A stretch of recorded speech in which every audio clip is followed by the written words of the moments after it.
زینب بنت جہش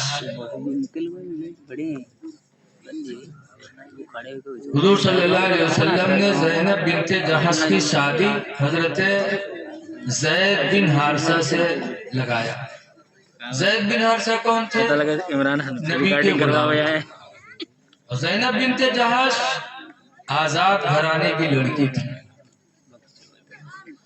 جب حضور صلی اللہ علیہ وسلم نے زینب بنت جہش کا رشتہ زید بن حارثہ سے لگایا تو زینب بنت جہش کے چچا کعب بھڑک گئے۔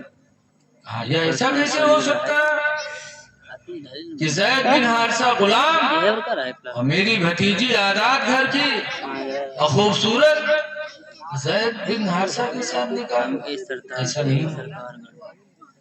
جب نبی کے حکم کو ٹھکرایا تو اللہ تعالیٰ نے قرآن کی آیت نازل کی، ما کان للمؤمن ولا مومنہ، کہ مومن اور مومنہ کے لیے جائز نہیں اذا قضى اللہ ورسولہ امرا، جب اللہ اور اس کے رسول کسی معاملے کا حکم دے دے تو مومن مومنہ کے لیے نہیں ہے۔ قرآن کی آیت میں ترتیب سے نہیں پڑھ رہا ہوں۔ جب اللہ رسول نے حکم دے دیا تو اب مومن مومنہ کے لیے نہیں ہے ان یکون لہم الخیارہ، کہ ان کو بھی اختیار باقی رہے۔ جب نبی نے حکم دے دیا تو اختیار ختم۔ یہ ایمان والوں کا تقاضا ہونا چاہیے کہ جو اللہ کے رسول فرمائے وہی برحق ہے۔ اسی لیے لوگوں اپنے نبی سے سچی محبت کرو۔ صحابہ کرام نے کتنی محبت کی، دماغ میں آئے نہ آئے نبی نے جو کہہ دیا وہ ہو گیا۔ مدینہ شریف میں مسجد نبوی کے راستے پہ حضرت عباس کا گھر تھا۔ عباس سرکار کے چچا، تو ان کے گھر کا پیپ، چھت کا پیپ اسی راستے پہ تھا، پانی گرتا تھا، نمازیوں کو آنے میں تکلیف ہوتی تھی۔ حضرت عمر فاروق اعظم کے زمانے خلافت کا معاملہ تھا، حضور کا بھی وصال ہو گیا تھا، حضرت ابو بکر رضی اللہ عنہ کا بھی وصال ہو گیا، حضرت عمر کا خلافت کا زمانہ تھا۔ لوگوں نے آگے شکایت کیا کہ امیر المومنین عباس کے چھت کے پرنالے سے نمازیوں کو تکلیف ہوتی، پانی پڑتا۔ حضرت عمر رضی اللہ عنہ گئے اور حضرت عباس کے گھر کا پیپ اکھاڑ دیا۔ حضرت عباس تھے نہیں، جب واپس آئے تو دیکھا میرے گھر کے چھت کا پرنالہ اکھڑا ہوا ہے۔ پوچھا کس نے اکھاڑا؟ کہا امیر المومنین حضرت عمر فاروق اعظم۔ تو حضرت عباس حضرت عمر کے پاس گئے، کہا امیر المومنین آپ نے میرے چھت کا پرنالہ اکھاڑ دیا؟ کہا ہاں میں نے اکھاڑا ہے، اس لیے کہ نمازیوں کو تکلیف ہوتی ہے، پانی گرتا ہے، آنے والے لوگوں کو تکلیف ہوتی ہے۔ تو حضرت عباس نے کیا کہا تھا امیر المومنین آپ کو معلوم ہے کہ وہ پرنالہ کس نے لگایا تھا؟ کس نے لگایا تھا؟ حضرت عباس کہتے ہیں میرے دونوں کندھوں پہ کھڑے ہو کر اللہ کے رسول نے اپنے ہاتھ سے وہ پیپ لگایا۔ جیسے اتنا سنا تو حضرت عمر رو پڑے اور رو رو کر کہتے ہیں ہائے افسوس، جس پیپ کو میرے نبی نے اپنے ہاتھوں سے لگایا اس کو میں نے اکھاڑا۔ کہتے ہیں عباس میرے ساتھ چلو، تمہارے کندھوں پہ کھڑے ہو کر اللہ کے رسول نے وہ پرنالہ لگایا تھا، تو تم چلو میرے کندھوں پہ کھڑے ہو کے وہ پرنالہ اسی جگہ لگاؤ جہاں اللہ کے رسول نے لگایا تھا۔ گئے اور ان کے کندھے پہ چڑھے اور پرنالہ لگایا۔ اب آپ سوچو ذرا کہ حضرت عمر رضی اللہ تعالیٰ عنہ امیر المومنین ہیں، لیکن نبی سے کتنا عشق ہے کہ آنے والے نمازیوں کو تکلیف ہوتی تھی، اکھاڑا تھا، لیکن جب سنا اللہ کے رسول نے لگایا ہے تو ساری باتیں وہیں ختم۔ اب جو اللہ کے نبی نے کیا وہ برحق ہے۔ یہ صحابہ کو محبت تھی نبی سے، چاہے سمجھ میں آئے یا نہ آئے، جو کام نبی نے کیا وہ کرتے ہیں۔ اب آج بہت سے لوگ ہیں کہتے ہیں فجر کے بعد سلام نہ پڑھو، کاہے کوئی نماز چھوٹ جاتے آوت ہیں پڑھاتے تو ان کے نماز گڑبڑ آتے۔ اب سنو، ایک صحابی تھے جن کا نام ہے حضرت عبداللہ بن عباس رضی اللہ تعالیٰ عنہ۔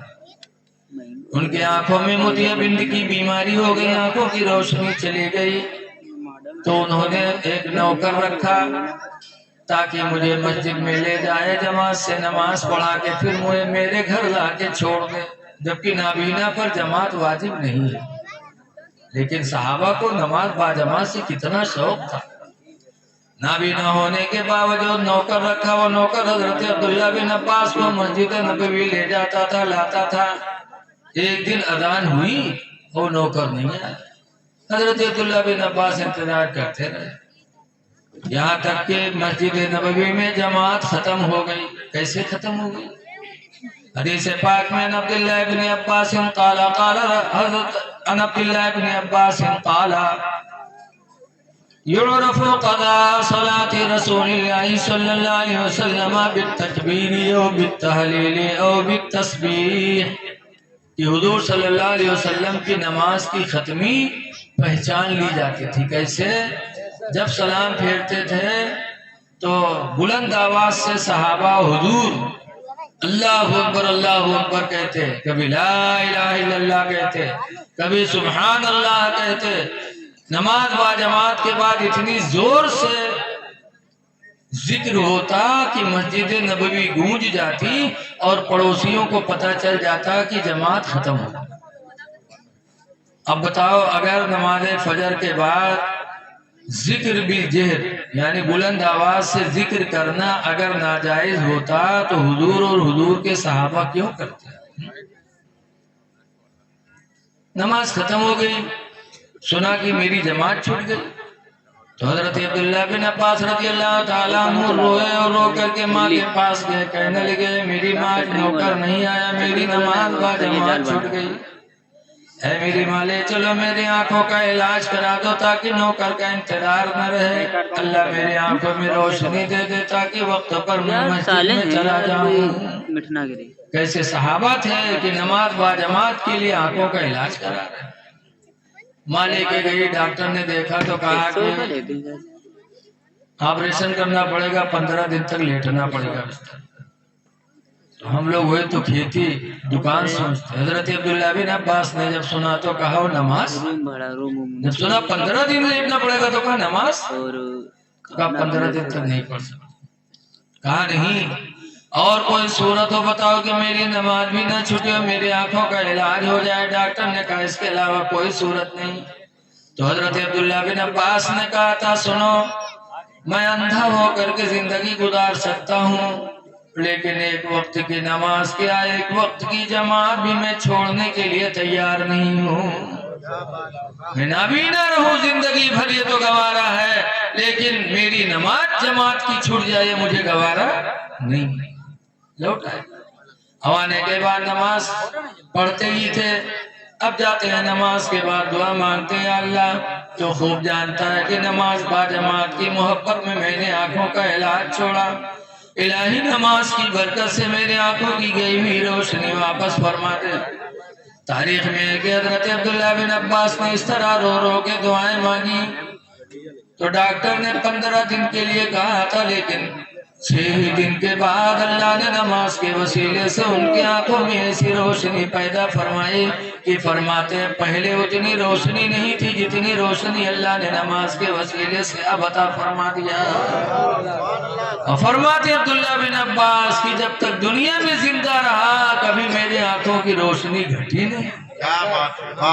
اے لوگو، یہ صحابی تھے، نبی سے اتنا پیار کرتے تھے، اس لیے اپنی زندگی میں اٹھو سو چلو تو سوچو کہ اللہ کے رسول کس طرح چلتے تھے، ان کا حکم کیا تھا۔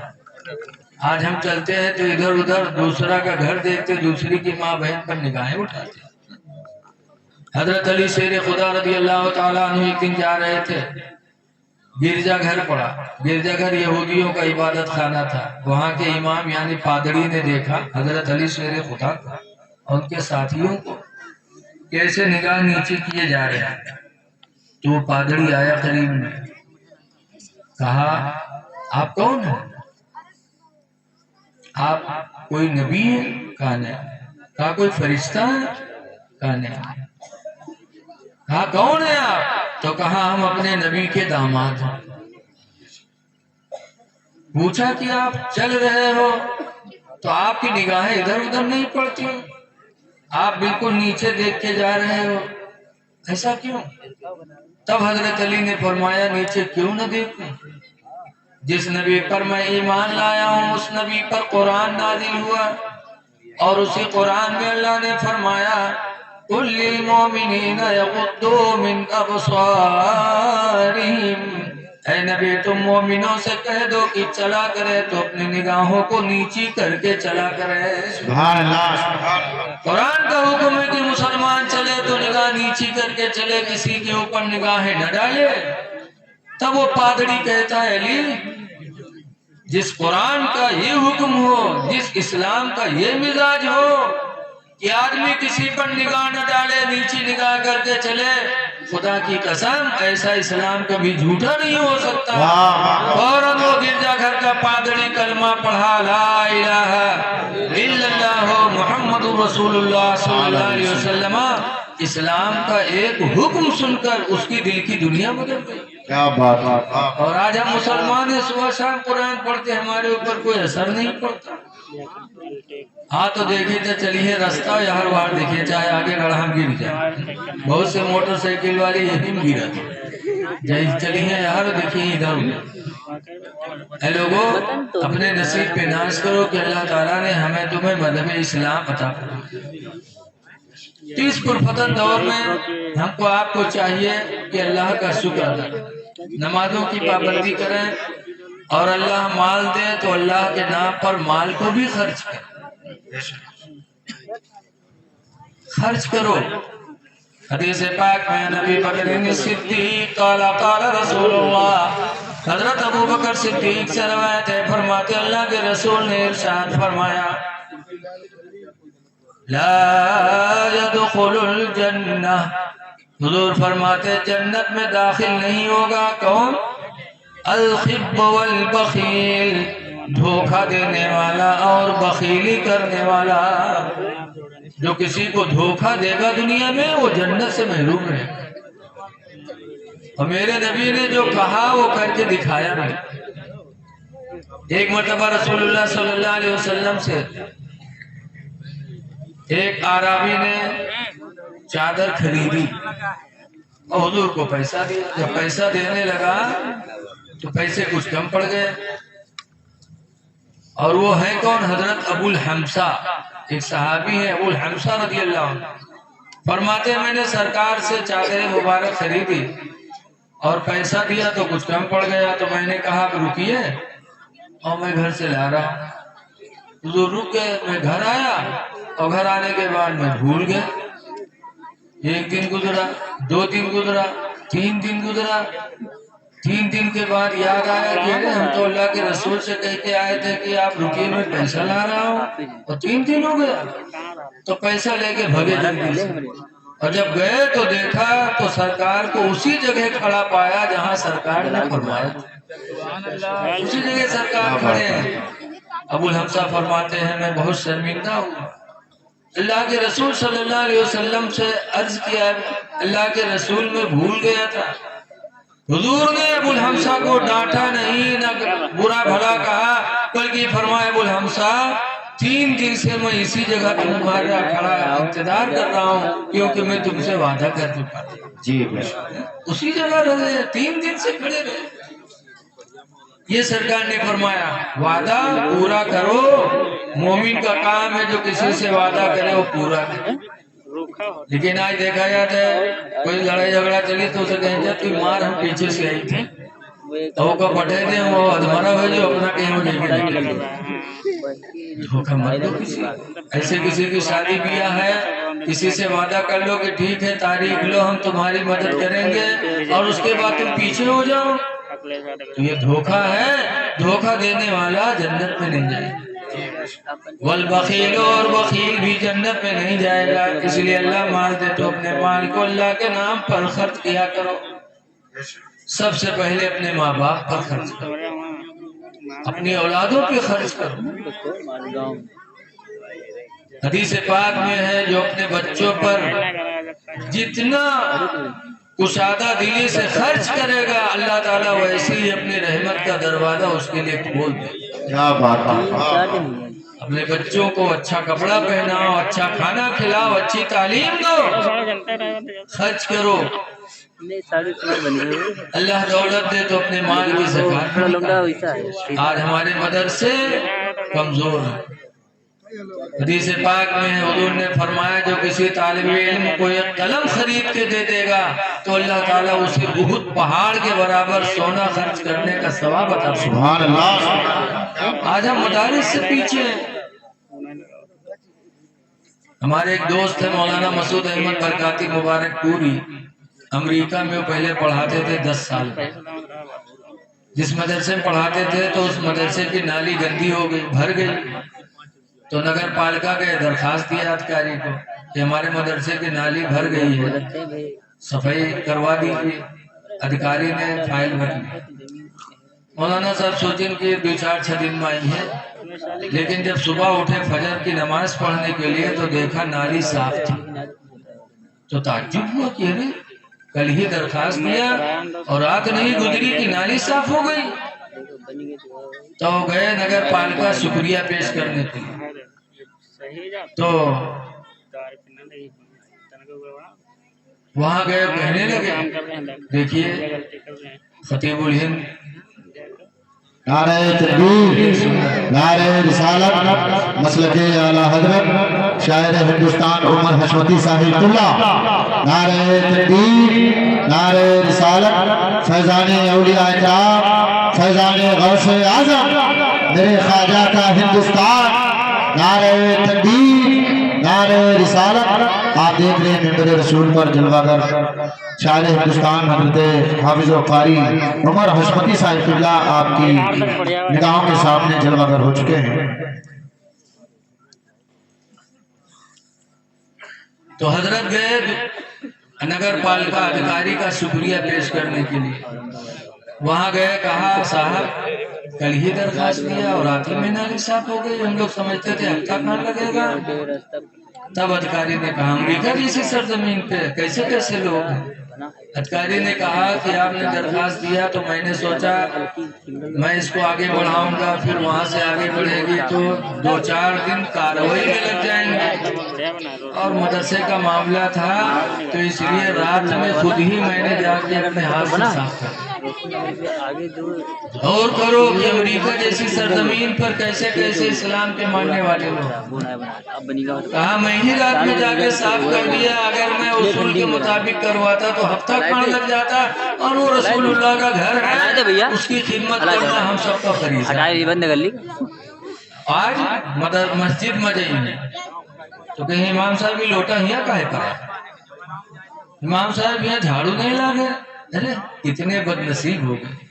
مسجد میں جا کے امام سے کہتے ہیں کہ یہاں جھاڑو نہیں لگی، یہاں جالا لگا ہوا، لوٹا یہاں پڑا ہے، تم امام سے کہتے ہو مسلمان ہو کے آپ خود اٹھا سکتے ہو، جھاڑو خود لگاؤ، لوٹا خود اٹھا کے رکھ دو، مسجد کا جالا خود صاف کرو، رسول اللہ کا گھر ہے، تم اللہ کے گھر کی جتنی عزت کرو گے اللہ تعالیٰ تمہیں اتنی عزت عطا فرمائے۔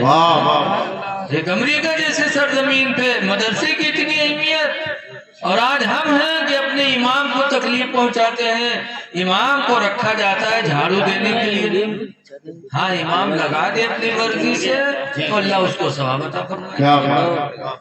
ہم کہہ نہیں سکتے، اس مسجد کا صدر میں نہیں کہہ سکتا، اگر کہتا ہے تو گنہگار ہوگا، وہ بھی جتنا حق امام کو پہنچتا ہے اتنا حق مسجد کے صدر و متولی کو پہنچتا ہے کہ مسجد کا کام کرے۔ حدیث پاک میں ہے عن ابی قتادہ قال قال رسول اللہ صلی اللہ علیہ وسلم، حضرت ابو قتادہ سے روایت ہے، فرماتے اللہ کے رسول نے ارشاد فرمایا اذا رأيتم الرجل يتعاهد المسجد، جب تم ایسے آدمی کو دیکھو جو مسجد میں آنا جانا رکھے، فاشهدوا له بالایمان، تو اس کے ایمان کے تم گواہ بن جاؤ۔ خدا نہ جانا رکھو، مسجدوں کی طرف توجہ دو. تو اے لوگوں، اللہ دے تو اللہ کے نام پر خرچ کرو، یتیموں کی مدد کرو، بیواؤں کی مدد کرو، کوئی بیمار ہو تو اس کا سہارا بن جاؤ. ہندو مسلم بھی نہ دیکھو، بلکہ پڑوسی اگر ہمارا بیمار ہے تو ہم اس کا علاج کرا دیں، چاہے ہندو ہو چاہے مسلمان. بھوکا ہو تو ہم اس کو کھانا کھلا دیں. رحم کرو اللہ کے بندوں پہ. حضور فرماتے لا یرحم اللہ، اللہ رحم نہیں فرمائے گا. پوچھا گیا کس پر؟ تو حضور نے فرمایا من لا یرحم الناس، جو انسانوں پہ رحم نہیں کرے گا اللہ اس پر رحم نہیں کرے گا. جی انسان میں ہندو مسلم سب آ گئے، سکھ آ گئے، سب آ گئے انسانیت میں. انسانیت کے ناطے سب کی مدد کریں. لیکن آج بخیلی ہم میں کوٹ کوٹ کے بھر گئے.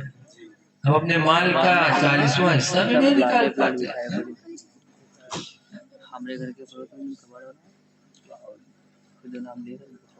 ہم نے سنا ہے بہت پہلے کی بات ہے، ایک آدمی کمائے کے روپیہ بٹورے سے، اور کے بعد جب زیادہ ہوگا گواہ بنیا دکان پر کہیں